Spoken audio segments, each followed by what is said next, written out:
You too, mate. Thanks for coming down to Beach Beat this morning for a little bit of a chat, a little bit of a yarn. How's the morning been for you so far? Yeah, pretty crazy. Surf's pretty fun. Hoping to get out there soon. It looked good this morning. Doing a little bit of coaching? A little bit of coaching, yeah. Helping out Bedina School this morning. It was a bit of fun. All little kids having a ball. So yeah, nice. Just trying to stop them from dropping in on each other. I got out there this morning. It was quite nice. Just like picturesque morning, sun rising, offshore winds, a couple little peaks all over the place. Dreamy morning, especially for the grommies, right? Yeah, it's been good. The last couple of weeks has been good surf, so let's hope it flows through to the Pa Ma Bendall. Yeah, fingers crossed. You know, it's been an awesome February so far, and if it can hold out for another month, we've got the second longest running competition in Australia, which is an absolute feat for the Sunshine Coast. You know, Wind and Sea's been putting it on for such a long time now, and yeah, really exciting. So it's coming up on the 31st of March through that Easter long weekend, which should be a really, really fun time. Hopefully we get a bit more swell than last year, but you know, you've got a bit of history with the event. Past winner, had some success down there. So yeah, I've had lots of losses as well. Lots of losses, but no, I mean, it's always been a very prestige comp. Like when you look back at that list of winners, I'm definitely proud to get my name amongst all that. You know, the history of that comp's amazing, really.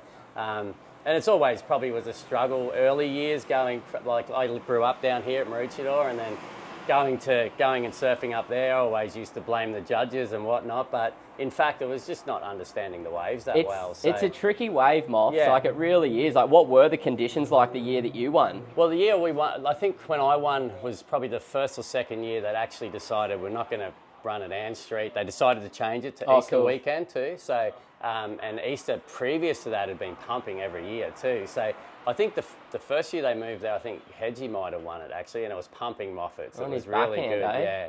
So there was a lot of years at like Ann Street, which was they had it earlier in the year, maybe February or something. There's lots of onshore 1 foot. But as soon as they moved there and booked in Easter, that's when we started to get some really good conditions. And it is, Moffat's itself, there's a lot of little lineups you can have. It can be tricky because especially competing, like everyone wants the inside, but if you go too far a lot of the time, you're actually missing all these good ones down the inside. And I learnt that losing to people like, why am I losing? And wasn't even seeing these guys getting these good ones down the inside. So I tend to spend a fair bit of time down there myself nowadays. It's a sneaky one there. Like you get a lot of the old boys that sit right out on the main peak. But I find if you just sneak off to the shoulder a little bit, you get those wide ones that hug the reef a little bit better. Sure. Yeah.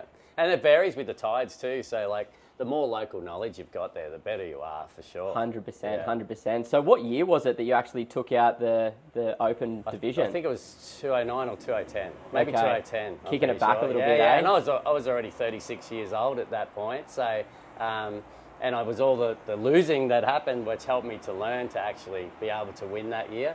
Conditions were pretty good. We had some fun waves that year. I think probably from memory, the early heats were maybe 4 or 5 feet, and then it was like 3 to 4 foot for the final. And it was sort of south in the swell, so it was breaking pretty nice. So, yeah, that's beautiful. So how was it like growing up here on the Sunshine Coast as a grommie? Like where did you spend most of your time and you know, what was your like journey as a grommie to like starting to compete and starting to get a little bit better? Yeah, that's interesting because like this shop we're sitting in right now used to be Headland Surf. There you go. And that was my first sponsor, and as kids we grew up surfing out the front here at Alex skateboard ramp.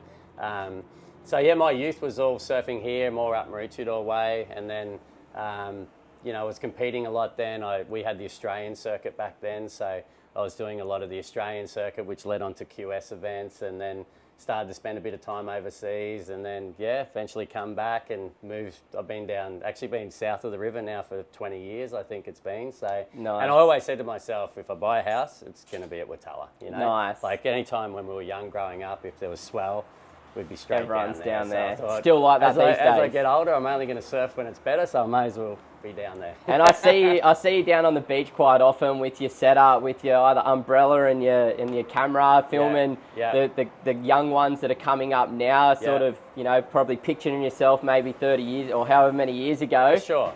So, you know, tell us a little bit more about your coaching business and, you know, what sort of work that you do and some of the people that you're working with at the moment. Yeah, I suppose I work with like lots of, you know, from young to even to Terry Landsberg. I've done stuff with him leading up to Australian titles and that, but definitely a lot with that youth development. And I think for myself, like their enthusiasm they bring, like I feed off that. I love it. Like 100%. I love looking back at that and going, I miss that. I'd love to, if I could go back to that time when you're like, you know, getting better at surfing and you're young and there's nothing else in the world but surf, surf, surf. Like, that stuff was amazing. That's a good piece of advice, because, you know, so many kids want to grow up and, you know, they're sort of always thinking about the future, and it's like you live in the best time of your life right now. Just enjoy it. But, you know, feeding off that stoke, feeding off that little froth, it's so exciting. That's right, for sure. And, you know, like there's some, you know, down Wind and Sea, I've got some great little kids coming through. Oh, like the Riley kids I mean, those kids have just accelerated, like just kept growing and growing and growing, you know. It's like the rights of the Sunshine Coast, sort hopefully. of, yeah. They're definitely getting better. And like little Charlotte, I mean, I think out of everyone I've worked with,